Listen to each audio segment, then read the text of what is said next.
මිනාසන් කොනිචිවා. මගේ නම යසිත් හේෂාන්. මම එන්නේ දුණගහ ඉඳන්. මට මේ තැන ඩේට් එක ගැන කියලා කිව්වේ මගේ ගණන් උගන්වන සර්. ඒ කියන්නේ ගණන් උගන්වන සර් තමයි අපේ සෙවුවන් සෙන්සරත් ගණන් උගන්වලා තියෙන්නේ. ඊට පස්සේ එතන ආරංචි වුණාට පස්සේ මම අම්මත් එක්ක ආවා මෙතනට මේ සෙන්සර් හම්බෙන්න. ඉස්සරහම හම්බුනේ සෙවුවන් සෙන්සර්. හම්බෙලා සෙන්සර් එක කතා කරලා ඊළඟට පන්තියෙන් දවසේම අහගෙන වැඩ ටික අහගත්තා. ඊට පස්සේ පහුවදා මම ආවා ක්ලාස් එකට. ඇවිල්ලා මේ සෙන්සර් එකත් කතා කරලා ක්ලාස් එක හොඳට වැඩ ටික කරගෙන ගියා. ඒත් එක්කම අපි ක්ලාස් එකේ වැඩ කටයුතු වල සෑහෙන සපෝට් එකක් දීලා පාඩම් වැඩ ටිකත් හොඳට කරගත්තා. මම මෙතනට එන්න කලින් තව ජපාන් කරන තැන් වල ගියා. ඒ වුණාට එක තැනක්වත් සෙට් වුණේ නැහැ. ඒ කියන්නේ විශ්වාසයක් තිබෙන්නේ නැහැ ජපාන් යවයි කියලා. ඊට පස්සේ මම මෙතනට ඇවිල්ලා කට්ටියෙන් ඇහුවා කොහොමද විස්තර හොයුවා. ඒත් එක්කම විශ්වාසයක් ආවා. සෙන්සර් එකත් කතා කරලා පස්සේ මට හිතුණා මෙතන මේ ජපානයේ යවන තැනක් හරි තැනක් කියලා. ඊට පස්සේ මම ඔහම ක්ලාස් එක වැඩ ටික කරගෙන යද්දි ටික කාලයක් යද්දි ඉන්ටර්වල් එක ෆේස් කරන්න හම්බුණා. ඉන්ටර්වල් ෆේස් කරද්දි සෙන්සර් එක බහින්න එපා. ඒ ඉන්ටර්වල් ඕන දේවල් සෙන්සර් කියලා දීලා කිසිම බයක් නැතුව මේ ඉන්ටර්වල් එක කරන්න කියලා. ඊට සෙන්සර් එක දිනනත් එක්ක ඒවත් කරලා පහුදා රිසල්ට් එක ආවා අපේ. එද්දී මම ඉන්ටර්වල් පාස් වෙලා තිබ්බා. ඊට පස්සේ ඔහම කාලයක් යද්දී ඩොකියුමන්ටේෂන් වැඩ පටන් ගත්තා.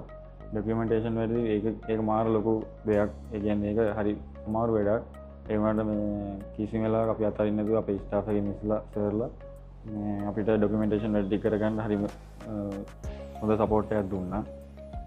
ඒ කියන්නේ අපිට කිසිම අඩුපාඩුවක් නොකර හැමදේම හොයලා බලලා අපිට වෙන්න ඕන දේවල් හරියට කියලා දුන්නා. ඒ ටිකත් වැඩ ටික කරගෙන ඒත් එක්කම අපිට එක එක ෆන්ක්ෂන් තිබ්බ ක්ලාස් එකේ. අපි එක එක ගමන් ගියා. ඒ හැම දෙයකටම සෙන්සර් එක සහභාගී වෙලා ඕගනයිස් කරලා ලස්සන වැඩ කරගන්න අපි සපෝට් එක දුන්නා සෙන්සරත්. අපි ඒ වගේ වැඩත් කරගෙන ක්ලාස් එක වැඩත් කරගෙන ඩොකියුමන්ටේෂන් වැඩත් ඔක්කොම හරියට පිළිවෙල කරගෙන වැඩ ටික කරගෙන ගියා ඉස්සරහට. ඉතින් මම දැන් වීසා එක ඇවිල්ලා තියෙනවා.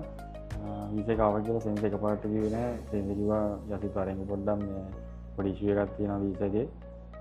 පොඩ්ඩක් ඔෆිස් එකට එන්න උඹ හම්බෙන්න කියලා සෙන්සර් කිව්වා. ඒතරයි මං සෑහෙන බය වෙලා ඔෆිස් එකට ආවේ. ඒ ඇවිල්ලා සෙන්සර් කතා කරා. සෙන්සර් එක කතා කරලා සෙන්සර් කිව්වා මේ වීසා එකේ පොඩි ප්‍රශ්නයක් වෙලා තියෙනවා. අපි දැන් මොකද කරන්නේ? ඊළඟ පාර අපි මේක ඇප්ලයි කරමුද කියලා. ඒත් එක්කම සෑහෙන දුකක් ඇති වුණා. කියන්නේ සෑහෙන කාලයක් තිස්සේ බලන් හිටපු හීනයක් එකපාරට මේ වීසා එක ආවේ නැහැ කිව්වහම නිකන් කඩාගෙන වැටුණා වගේ වුණා. ඒත් ඊට පස්සේ සෙන්සර් ටික වෙලා ගිහලා කිව්වා මේ ඔබේ වීසා එක සක්සස්ෆුල් ග්‍රෑන්ට් වෙලා තියෙනවා බං. මෙහෙමයි කියලා. ඊට පස්සේ පට්ට හතුරක් ආවා. කියන්නේ සෑහෙන කාලයක් තිස්සේ කට්ටක් කාලා කරගන්න ඕන හිතුණු දෙයක් මේක. කියන්නේ ඒ පොඩි කාලේ ඉඳන් මගේ තිබ්බා ඉස්කෝලේ යන කාලේ ඉඳන්ම ජපාන් යන්න ඕනේ කියලා. ඒත් එක්කම වීසා එක ආවා කිව්වහම මාර සතුටක් ආවේ. අම්මලා තාත්තලා ඒ වෙලෙම කෝල් දීලා අම්මලා වීසා එක ආවා කියලා කෝල් එකක් දුන්නා. කතා කරා අම්මලාට. ක්ලාස් එක ගැන කියනවා නම් කිසිම බයක් වෙන්න ඕන නැති තැනක් මේක. මොකද හැමදේම 100%ක්ම සියලු පහසුකම් ඇතුව සෙන්සර් කිසිම වැරද්දක් කරන්නේ නැතුව අපිට හැමදේම කියලා දෙනවා. ඒ වගේම ඉගෙනීමට වගේම අපේ ජීවිතය හදාගන්න ඕන දේවල් සෙන්සර් කියලා දෙනවා. ඒ කියන්නේ අපේ එකින් එක අතර කොහොමද ජපානයේ ගිහලා ගැටෙන්න ඕන විදිය, ජපානය කියන්නේ මොන වගේ රටක්ද, මෙතන ක්ලාස් එක හැමෝගෙම බොන්ඩ් එක තියාගන්න ඒ සෙන්සර් සෑහෙන සපෝට් එකක් දෙනවා. මෙතන ඉන්න කට්ටිය බොන්ඩ් එක හදන්න. ඒ කියන්නේ මේ මෙතන බොන්ඩ් එක හැදුනහම අපිට ජපානයේ ගිහිල්ලා සෑහෙන දෙයක් කරගන්න පුළුවන්. මොකද අපි කවුරු හඳුනන කවුරු හරි ඉන්නවා. අපිට ඒක ලොකු හයියක් වෙනවා. මෙතන අපි හැමෝගෙම බොන්ඩ් එක තියෙද්දි දැන් ගිය කට්ටියගේ බොන්ඩ් එක අපි ඒ කියන්නේ අපි කලින් ෆන්ක්ෂන් වලට එහෙම සහභාගී වෙලා තියෙනවා කලින් කට්ටියගේ.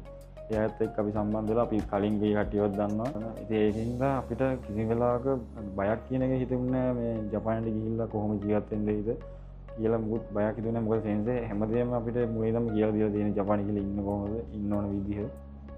මගේ වගේම ජපාන් හීනේ සාර්ථක කරගන්න කියලා ඔයාලත් හීනක් තියෙන්න ඇති.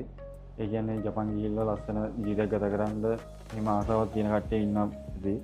ඉතින් ඔයාලා කියන්න තියෙන්නේ ඩේට් එක ලංකාවේ දෙන කියන්නේ කිසිම බයක් නැතුව 100% විශ්වාස කරලා ඉන්න පුළුවන් තැනක්. මොකද ඔයාලා විෂය ගැන කිසිම අන්තිවරයක් වෙන්න ඕනේ. අද මෙතන සෑහෙන දෙනෙක් ඩේට් එකකින් ගිහිල්ලා තියෙනවා ජපානයට.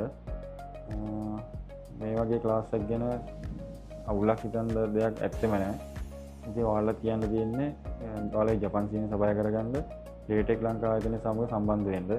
ඉතින් මගේ මේ ජපන් සීන් සබය වුණා වගේම ඔයාලගේ ජපන් සීන් සබය වෙන්නත් කියලා මම සුබ පතනවා. ඉතින් අපි ආයි දවසක ජපානයේදී හමු වෙමු. අරිගතෝ ගොසයිමස්.